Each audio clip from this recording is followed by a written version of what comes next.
What is good, guys? It is your boy After Michael Bodie. So this is the new car. I have it as a mess right now. I have that rim on because I was test fitting some stuff. There are some coilovers that came with. They are junk, but I'm going to use them anyways. I got a whole bunch of stuff out right now from the interiors. I'm going to swap over the interior from the other one in here because it's better. Right now I'm in the back of this car, pulling out the third brake light, all that stuff. Soon I will start getting the motor ready to pull, hopefully today. But for now, this is what it is. This is the new SC300. It is not the cleanest car. The motor itself is actually pretty dry. For a 240,000 mile 2J, it looks like there's some crust. Have to see under there. I don't know if it's gonna be good or not. The actual body frame, like the chassis itself, is pretty dented. This is not going to be a driven car as far as like high speed, as I don't trust this chassis. It's just too crusty for me to trust it. The trunk has holes in it, so I'm gonna have to cut out the trunk.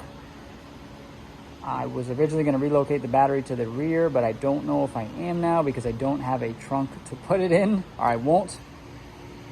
At least the place that I planned on putting it. The motor fires up, but it cuts out because the cats are clogged and they smoke out. So there's that. Sounds healthy. I obviously have to compression test it. We'll get to that when we get to that. The nice thing is all the parts are actually pretty taken care of. Even though it's at 240K, it seems like the person who owned it, not the person I bought it from, but the original owner. I don't know if it was the original owner, but the original owner before the person that I bought it from actually took care of this car. It seems like the power steering rack is not leaking, which is a good sign, which means that they probably did it. Obviously that belt is really crusty and old. It was getting to 240. They probably didn't care about it beyond that point, but there's a lot of other stuff that was replaced that definitely went. I know 2Js, I know how these are, and it was obviously replaced. The good thing about this car is this is going to be a total, pretty much analog car. Gonna get rid of the ABS. As soon as I pull the motor out, that's gonna come out. Obviously cruise control, all that stuff. And this motor with this ECU is gonna go in. So I gotta take all that stuff out, everything, get everything ready for that motor over there. I'll probably put the shroud back on because this shroud actually looks like it's in one piece. The last one, it was all in pieces, so I just took it out. Yeah, this is promising. This is exciting. The interior wasn't the best. Obviously, again, it's a 240,000 mile car. I can only open it from the inside. They had the window, the regulator seems like it's going. Doesn't seem to want to stay up, so I'm probably gonna swap that stuff over into this door. I was thinking about swapping the doors, but if I swap the doors, I gotta swap the key, which means I gotta swap everything over anyways. So I'm probably just gonna swap everything over so I can keep the paint, same paint color. The paint is definitely worn. This car is definitely gonna get wide bodied. The fenders are actually decent, but on the other side, there was body work. Not on this side, but on the passenger side. So like, this looks like it's all original body, which is promising. It's great. But on this side, that's one of the rims.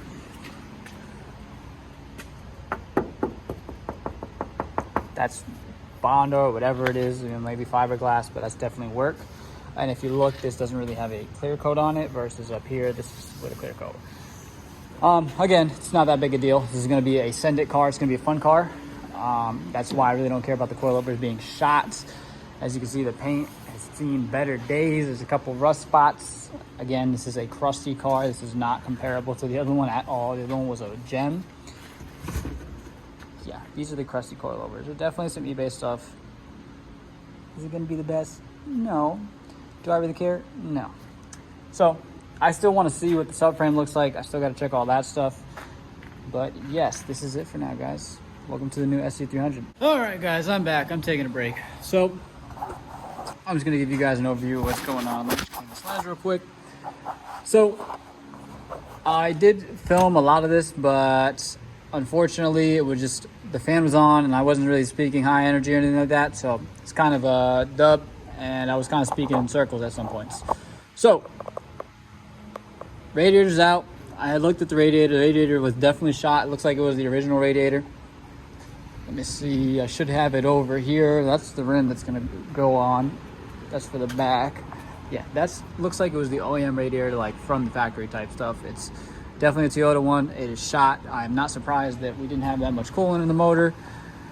So it is what it is. It's fine. It poured out a lot of coolant, which means that it was holding. It was definitely cooling still, but it wasn't obviously cooling to OEM spec. The oil, I drained it out. It's black. I don't think it's burning it, but I haven't ran this motor, so I really don't know. But the promising thing is that I didn't see any specs. I didn't see anything that was a worry. The transmission I drained. I wasn't really worried about that, but I did see that it was well taken care of. It looked like it had put a pan on it. It was completely clean, which normally the pans are soaked and have dirt and all types of stuff on them. I now have most of the connectors off that have to come off for the motor to come out with the harness. I have to do the ECU piece to pull it out. I think I unplugged everything from the ECU, so all I gotta do is unbolt those few bolts and then snake that out of there. I gotta take the charcoal canister out of there so I can get out of the way. One of the fuels lines, the fuel return line is disconnected. I still gotta disconnect the fuel line itself from the actual fuel. You guys know what I'm talking about. So I gotta do that. I have to take off one of the E-Torques. It's like a stud in there that's holding in the AC condenser, so I can just push this off to the side and I can just pull the motor out without the power steering and the AC condenser. The headers are disconnected, but they're still on, so I'm gonna have to either cut that exhaust or snake it out, because I have headers and everything that are gonna be, it's gonna be straight pipe from that one, so I'm not even worried about that.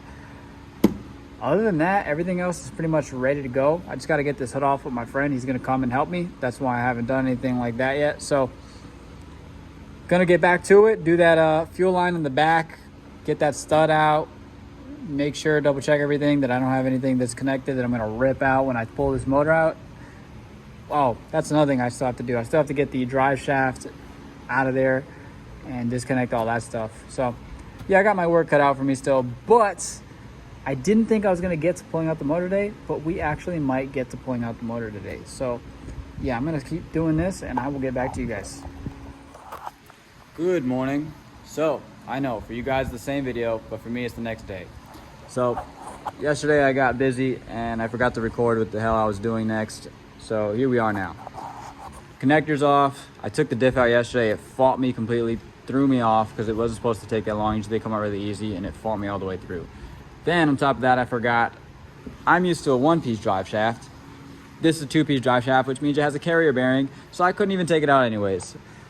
Honestly, I'm probably gonna pull it with it. It's got a yoke, it should pop out. I'm not too worried about it. We'll get there when we get there. All that's left now, gotta disconnect the shifter linkage. I have to do the heater core hoses. I have to do the fuel line off the back of the fuel rail, and I have to take off the pressure rake, fuel pressure rake, it off the side of the motor so it doesn't pull it off with it when I go to pull it out. Other than that, I believe that is all that is left. I'm trying to think of anything else that I may or may not have forgotten. There's a few things in the back like bolts and ground wires, but that should be pretty straightforward. This is all disconnected, so this won't come with it. This will stay in the car, which is nice and simple. And then I can go on to getting rid of the ABS systems once the motor's out. I was trying to avoid doing the brake lines, but I looked at them. They're really bad. I'm gonna have to do them for sure. It's just unfortunate. It is what it is. So that will be getting done. I'll be deleting the ABS stuff and going through with that. No, it's not leaking, but they're just so crusty. They're definitely gonna be on their way out. The other thing that I was concerned about was on this car, the alternator connector is on the body harness. On this car, the alternator connector is on the actual harness of the motor. Now, theoretically, it should work. It should be fine. I'm worried that the DCM is going to get angry when I do this because it's going to have the loose connector from the alternator on that body harness. But this is the ECU for this car, and I'm going to take out that ECU and leave it with this one. So I'm just pulling this whole thing with the whole harness and everything, just like I did this one, just to keep it simple and I don't have to do too much. And then I can edit all the harness afterwards once it's out. Other than that, I think that is all that's left. I'm just here to update you guys, let you guys know what's going on, and the video pretty much, just to give you an overview of what was going on here. I know I didn't really update you guys on this, but this motor runs completely fine. We went through all the gears. We put it up on the jack stands and rode through all the gears. It grabbed all the gears. Wheels spun, no issues. So the whole drivetrain for this car is completely okay. That's the great part about that. I'm gonna have to reuse this radiator. It may or may not be okay. It was running with it and it wasn't leaking any coolant. It still had compression, all that, but it is a little banged up. Probably put that in anyways, should be all right. I finished the interior. I'm pretty sure I told you guys about that, which is great. But other than that, that's it. It's getting ready to pull the motor. I'm not gonna finish it today. Unfortunately, I got too much going on. I just had to come down here to grab some stuff. With that being said, guys, take it easy. Y'all will see me soon. Next, we'll be pulling out the motor, probably like next week or so. So expect a video from me in like maybe a week, 2 weeks. Peace out.